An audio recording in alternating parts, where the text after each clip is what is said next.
Israel और फिलिस्तीन के बीच युद्ध चल रहा है, कह लें हमास या इजराइल के बीच युद्ध चल रहा है। लगातार जो तस्वीरें आ रही हैं वो दिल दहला देने वाली है। और दिल इसलिए भी ज्यादा दहलता है क्योंकि उन तस्वीरों में दिखाई देते हैं बच्चों के शव, जिनकी मौतें हो रही हैं और हर रोज हो रही हैं। इजराइल और फिलिस्तीन यानी गाजा पट्टी को मिला करके लगभग जो आंकड़ा बच्चों की मौतों का है वो 1000 तक पहुंच चुका है। वैसे जो आंकड़ा जो कुल मौतों का माने तो 3000 के भी ऊपर है दोनों देशों में मिला लें तो। अब इसको लेकर के अंतर्राष्ट्रीय कानून क्या कहता है? क्या जिन बच्चाओं की मौतें हुई हैं वो युद्ध अपराध में आता है? क्या इसके लिए इजराइल को सजा दी जा सकती है या फिर हमास को सजा दी जा सकती है कि हमास के हमले में जो इजराइल में बच्चे मरे या इजराइल के हमले में जो गाजा पट्टी में बच्चे मर रहे हैं? सपना कौशिक वकील हैं, इनसे जानते हैं। क्या क्या सपना जी, ये युद्ध अपराध में आता है? इन बच्चों की जो मौतें हो रही हैं इसके लिए क्या सजा दी जा सकती है? पहले युद्ध अपराध में आता है कि नहीं, और युद्ध अपराध की कैटेगरी क्या है, कैसे माना जाए या कैसे तय होता है कि ये युद्ध अपराध है? सौरभ, बिल्कुल ये युद्ध अपराध की श्रेणी में आता है। अगर कोई भी देश किसी दूसरे देश पर हमला करता है तो उन्हें कुछ रूल्स का, कुछ प्रिंसिपल्स को फॉलो करना होता है। सबसे पहले मैं आपको बताऊं कि युद्ध अपराध जो है, वॉर क्राइम्स जो है, वो कहाँ डिफाइन किया गया है, कहाँ से हमें पता चलेगा कि ये युद्ध अपराध है या नहीं।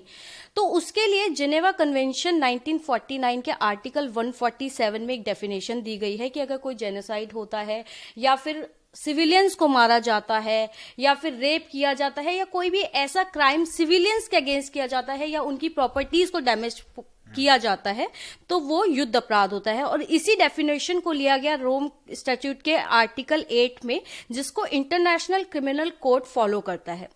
और जब भी आप वॉर क्राइम्स को डिफाइन करते हैं तो वहां पर यह देखा जाता है कि 3 प्रिंसिपल्स को फॉलो किया गया कि नहीं किया गया।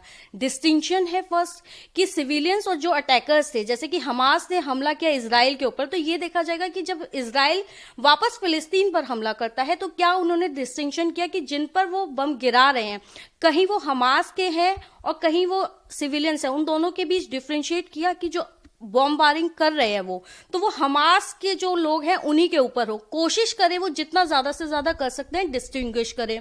दूसरा होता है प्रोपोर्शनैलिटी, कि जितना आपका नुकसान हुआ है आप हद से ज्यादा नुकसान दूसरे को ना पहुंचाए। सिविलियंस के ऊपर कोई नुकसान नहीं होना चाहिए, उनकी प्रॉपर्टीज को, उनकी जो ऐतिहासिक इमारत है, स्कूल है, अस्पताल है, उनके ऊपर आप बमबारी ना करें।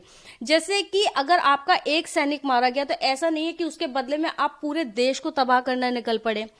तीसरा होता है प्रिकॉशन, कि जब भी आप बमबारी करें या अटैक करें तो आप कोशिश करें कि दूसरे देश को, लोगों को कम से कम नुकसान पहुंचे। अब हम यहाँ बात करें बच्चों की, तो बच्चे हो, महिलाएं हो या दूसरे लोग जो युद्ध नहीं कर रहे हैं, जो युद्ध का पार्ट नहीं थे, तो उनको नुकसान नहीं पहुंचाया जाना चाहिए। बच्चों की इसमें कोई गलती नहीं है। वैसे भी नेचुरल जस्टिस कहता है कि जिसने गलती की है आप सजा सिर्फ उसको दोगे, ना कि उसके परिवार को, रिश्तेदारों को। और यहाँ इन बच्चों की तो इस कलेश में कोई गलती ही नहीं है। अब ये इजराइल ये कहेगा कि पहले हमास ने हमला किया, हमारे बच्चों की मौत हुई, अब हम जो हमला कर रहे हैं, और अब जब ये तो सामने है कि अस्पताल भी डिस्ट्रॉय हुए हैं, स्कूल भी डिस्ट्रॉय हुए हैं, वो ये कहेंगे कि हमास ने इन स्कूलों और इन अस्पतालों में शरण ले रखी थी, हमास के लोग इसमें थे, इसलिए हमने उन पर बमबारी करी है। ये जस्टिफिकेशन हो सकता है इजराइल का। देखिए, ये बहुत ही सब्जेक्टिव मैटर होता है। जब भी कोई मिलिट्री अटैक होता है तो ये बहुत सब्जेक्टिव मैटर होता है, जहां पर आप वॉर क्राइम को डिफाइन कर सकते हैं। लेकिन क्योंकि यहाँ पर बहुत ही कंजस्टेड मामला है, लोग बहुत है, तो वो अगर जस्टिफाई कर लेते हैं, क्योंकि इंटरनेशनल क्रिमिनल कोर्ट कई बार असफल रहा है जस्टिस देने में, क्योंकि हर बार जो भी कंट्री अटैक करती है वो यही कहती है कि मेरा जो एक्ट है वो जस्टिफाइड है, क्योंकि मैंने अपनी तरफ से प्रिकॉशनरी एक्शंस लिए। जैसे कि इजराइल ने भी गाजा के लोगों को ये कहा है कि आप यहां से सेफली निकल जाइए, लेकिन आपने उनको जो इवैक्यूएशन का ऑर्डर दिया वो आपने कब दिया? जब इजिप्ट ने अपनी बॉर्डर सील कर दिए, उनके पास सेफ पैसेज नहीं बचा। तो इजराइल तो ये कह रहा है कि मैंने सेफ पैसेज दे दिया, लेकिन अगर आप कुछ और बातों को ध्यान में रखेंगे तो आप पाएंगे कि ये फोर्सफुल इविक्शन भी हो सकता है। आप फोर्सफुली लोगों को खाली करवाने के लिए कह रहे हैं, लोगों को रिलोकेट करने, जबरदस्ती खाली करने के लिए कह रहे हैं, तो युद्ध अपराध की श्रेणी में आए, युद्ध अपराध की श्रेणी में आता है। अच्छा, युद्ध अपराध चलिए प्रूव हो जाता है, तो क्या इजराइल को या हमास को सजा दी जा सकती है? क्योंकि बच्चों की तो भाई हत्या हो रही है, मौतें हो रही हैं, हर रोज सैकड़ों शव नजरों के सामने, बिल्डिंग से छोटे छोटे बच्चे निकल रहे हैं, और उस पर क्या इजराइल या हमास को सजा हो सकती है? पहले अगर बात करें कि हमास ने पहले हमला किया इजराइल पर और इजराइल के बच्चों की मौत हुई, क्या उसमें हमास को सजा दे सकता है international criminal court? International criminal court के पास पूरी जुरिसडिक्शन है क्योंकि फिलिस्तीन 2015 से उसका मेंबर है। इसमें टोटल 196 मेंबर्स हैं जो इंटरनेशनल क्रिमिनल कोर्ट के अंदर आते हैं, लेकिन क्योंकि इजराइल इसका मेंबर नहीं है वो उसके अस्तित्व को ही नकारता है। हालांकि इंटरनेशनल क्रिमिनल कोर्ट के पास जुरिसडिक्शन है लेकिन अथॉरिटी नहीं है क्योंकि इजराइल उसे मानने से इनकार करता है। और आपको शायद जानकर हैरानी हो कि न सिर्फ इजराइल, दुनिया के बाकी बड़े देश जैसे कि यूएस, रशिया, चाइना और यहां तक कि इंडिया भी इसका मेंबर नहीं है। मतलब अगर इंटरनेशनल क्रिमिनल कोर्ट ये प्रूव भी कर ले कि इजराइल ने वॉर क्राइम किया है, युद्ध अपराध किया है, लेकिन वो इजराइल को सजा नहीं दे सकती क्योंकि इजराइल जो है उसका मेंबर है नहीं है, उसका मेंबर नहीं है। फिलिस्तीन मेंबर है, इजराइल मेंबर नहीं है, इसलिए वो उसको मानने से ही मना करता है। तो यहां पर इंटरनेशनल क्रिमिनल कोर्ट जो है असफल हो सकता है। अगर ये प्रूव कर लेता है इंटरनेशनल क्रिमिनल कोर्ट कि हमास के हमले में इजरायली बच्चों की मौत हुई, तो वो फिलिस्तीन में यानी जो हमास से रिस्पॉन्सिबल लोग हैं उनको सजा दे सकता है क्योंकि फिलिस्तीन उसका मेंबर। हाँ, फिलिस्तीन को सजा दे सकता है, हमास को सजा दे सकता है। यहाँ पर वो सिर्फ इंडिविजुअल्स को पनिश कर सकते हैं।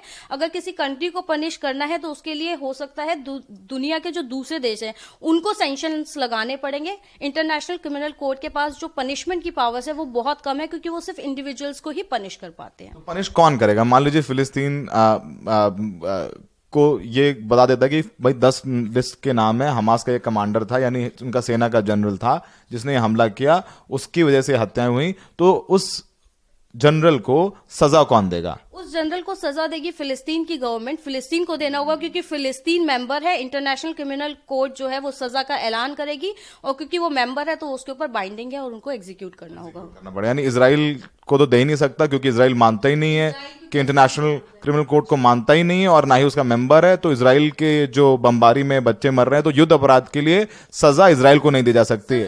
अनाउंस जरूर की जा सकती है लेकिन उसका एग्जीक्यूशन बहुत मुश्किल हो जाएगा क्योंकि इजराइल मानता नहीं है।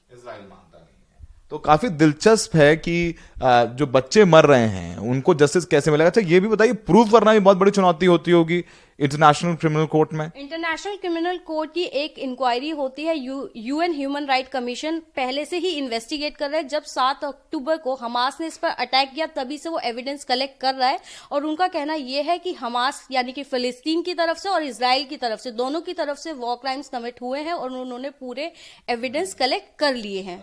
जब देख रहा था तो पहले भी इजराइल को जिम्मेदार माना है कि उन्होंने वॉर क्राइम्स किए हैं। बिल्कुल पहले भी माना है लेकिन पनिशमेंट अभी तक कोई एग्जीक्यूट नहीं हो पाई। इसी का कारण है कि ये युद्ध अपराध हर बार होते हैं और हर बार अपराधी बच निकलते हैं। तो समझिए कि जिन बच्चों के शवों को आप अपने फोन पर, टीवी स्क्रीन पर देख रहे हैं, उनको कभी न्याय मिलेगा ये समझिए इसकी संभावना ना के बराबर है। तो युद्ध की सबसे ज्यादा कीमत चुकाते हैं छोटे बच्चे क्योंकि उनको पता ही नहीं कि हो क्या रहा है। फिलहाल इस दर्द के साथ, इस दंश के साथ हम सबको जीना पड़ेगा। दिल्ली से सौरभ शुक्ला, एनडीटीवी इंडिया।